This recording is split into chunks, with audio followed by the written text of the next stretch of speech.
Hello everyone, welcome back to Total Football Talks. We're going to look at all the latest transfer news coming out about Manchester United. And we have got some breaking news about Marcus Rashford, so we will start with that. We will also look at the news surrounding a little bit on Jadon Sancho, Antony, a little bit on Ollie Watkins. Fabian Ruiz has also been linked to Manchester United. It was also very interesting. And a few other bits and pieces as well. Okay, we will start with the Marcus Rashford news, which is coming from Christopher Falk and also from Blind in Germany. But before we do, guys, thanks very much for joining me today. If you're enjoying the content, please hit the old like button, please hit the subscribe button. Thank you for everyone who's been supporting me even when I wasn't here. Thank you so much. And get your comments in below about anything I talk about. But okay, let's crack on with the news. So this is the headline, and this is where this is Marcus Rashford.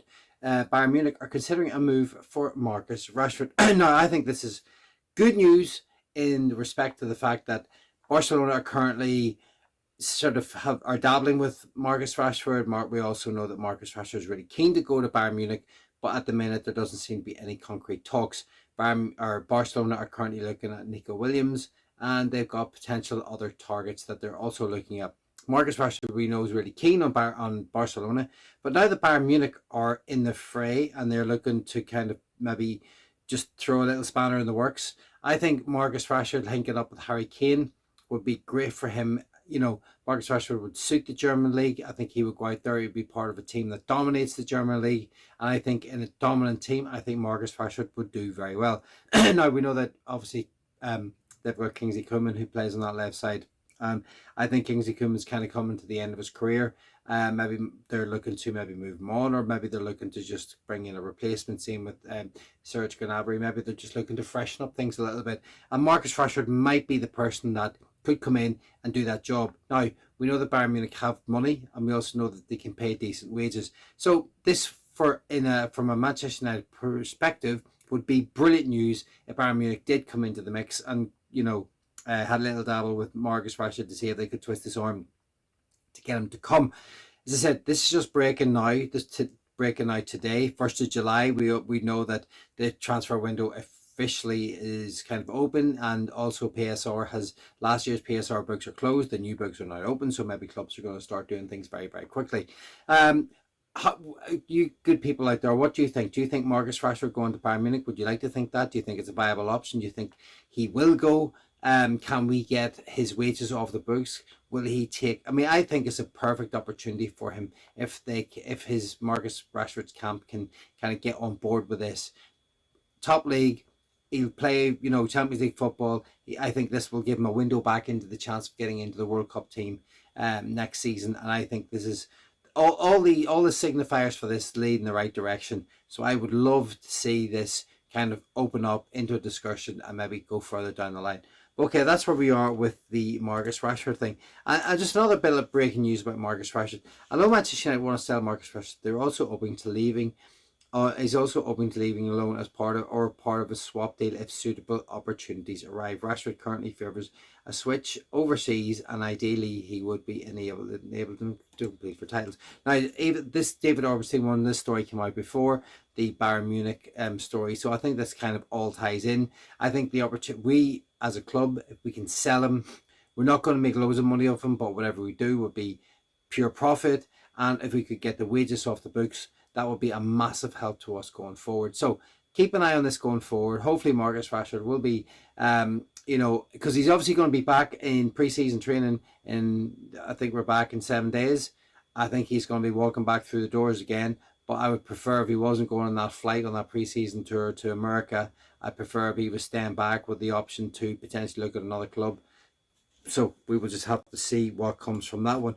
Now, there was a little bit of news coming out. Juventus continue to work on a deal with Jadon Sancho. Club-to-club contracts contract is still ongoing. And Manchester United won a fee of 25 million. However, it's not an easy deal to do because it's very likely to have to take a pay cut. Or Jadon Sancho is very likely to have to take a pay cut. Juventus are in dialogues with Sancho's camp over personal terms. Now, if they could agree personal terms, that would be great. 25 million with the 5 million from Chelsea would be brilliant. I actually don't think we'll get that. I'd be really surprised if we even got 20 million euro for him, and maybe the 5 million from the fee after he came back from not signing for Chelsea, and the obligation that never really was.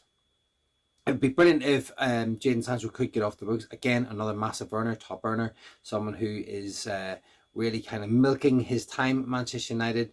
You know, he really should be looking at the bigger picture. He should be looking at the World Cup. He should be looking at the opportunity of playing for Juventus in the Italian league. Look what Scott McTominay's going to do whenever he's gone there. Yes, maybe he's earning a bit less money, but he's just become a champion. And he's probably living his best life out in Napoli. And I think Jadon Sancho has probably got the opportunity to do that. But where Scott McTominay had the balls to take the opportunity, I don't think Jadon Sancho has. Unfortunately, I've got a feeling that Jadon Sancho is going to wait it out right to the end of August / start of September, just to see how much he can milk out of a club in terms of wages. So whatever we do bring in, maybe that money could be used, and how little it will be, it won't be much, maybe in the January transfer window. But I've just got a funny feeling that Jadon Sancho is going to wait it out, and he will still be here come the end of August, because he won't want to give up his wages. I can't see him taking a pay cut. He doesn't strike me as the sort of kid that's going to go and do that. It seems to be that money's more important than football, and he's still a young player. He's still got plenty of time on his plate to earn plenty of money. But he did sign that contract with Manchester United, and Manchester United did give him it. So I suppose in that respect, you can kind of see it from his side. But yeah, from a supporter's point of view, I prefer to see him go out there, play football, move on, and allow the whole kind of Sancho circus to end, because it's been pretty much that. And apparently this is another story that was breaking, that Manchester United are among sort of clubs keen to pluck Fabian Ruiz away from PSG. His current contract expires in 2027. Now, brilliant player. I've always been a big admirer of him, whether it was playing for Spain or Paris Saint-Germain. He has been a super midfielder. I think he's got a lot of talent. He works brilliantly in that kind of, 8 position. He scores goals. He creates a lot. He can, kind of work very well in the midfield with someone working alongside him who can control the midfield. Excellent midfielder. I don't think he's going to come. Again, I don't see why you would want to leave Paris Saint-Germain. They're doing well in the Club World Cup. They just won the Champions League. He's want to travel out there. Maybe he is looking for a fresh challenge. Maybe he will want to move on. I just think he would come at a massive cost, which at the minute I don't think Manchester United can really look at, because I actually don't think we have the money to bring in a player of this caliber, because he's going to cost in the region of 27 million plus, or sorry, 27 million, Jesus, I wish he was, 70 million plus, and it's just another expensive deal for a brilliant talent that I just don't think, we can be linked with midfielders. We talked about Adam Morton yesterday. We also talked about Edison. I think they're more likely, even though they're expensive, than more so to come to Manchester United probably than Fabian Ruiz. Why would we want to leave a team that's won the Champions League to join Manchester United, that are in a struggle to just even try and get European football next year, and they may not even get Champions League football? So, I mean, yes, interested that we're linked with them. I just don't see there's anything in this story, and I just think, but it's interesting that we're being linked with midfielders, 2 yesterday, 1 today. Maybe Ruben Amorim does want a midfielder. I hope he gets one, because I do think we need one, but that also means we're going to have to find a way to move someone. And I don't really know who's going to be those players to move on. Now, there was a little bit of news coming out about Antony, and it was Real Betis are doing everything that they can to push through a deal for Antony. Como have also shown their interest, but his preference is a return to Betis. So Betis are trying to make a deal with Manchester United. They're trying to find a way to get the finances together.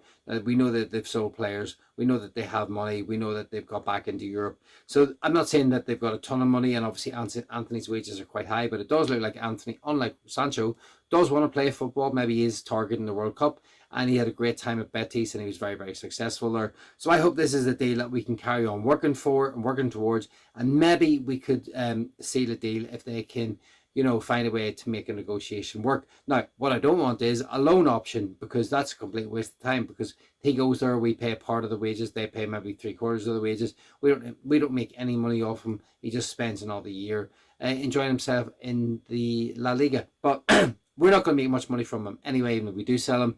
I prefer if he was off the books permanently, because we have to try and move him on. Garnacho, Rashford, Sancho, Malacia, all these players are going to take time to move on. And while we're spending time trying to move these players on, we're not looking at the players that we can bring in. And we really still need to bring in a couple more players. And Bumo, looks like everyone keeps saying it's moving forward, but we haven't got a here we go yet from Fabrizio or a drop from David Ornstein. And yeah, that's where we are with everything at the minute. So that's your 10-minute roundup. Thank you very much for joining me this morning. I'm Keith, and if you enjoyed the content, please hit the old like button, thumbs up, and subscribe to the channel. If you have any thoughts on anything I've talked about, any of the players, Rashford going, Antony going to Betis, Jadon Sancho, do you think he'll go to Juventus? Please get your comments down below. And yeah, I will respond to them. Okay, guys, until tomorrow, I shall see you. Over and out.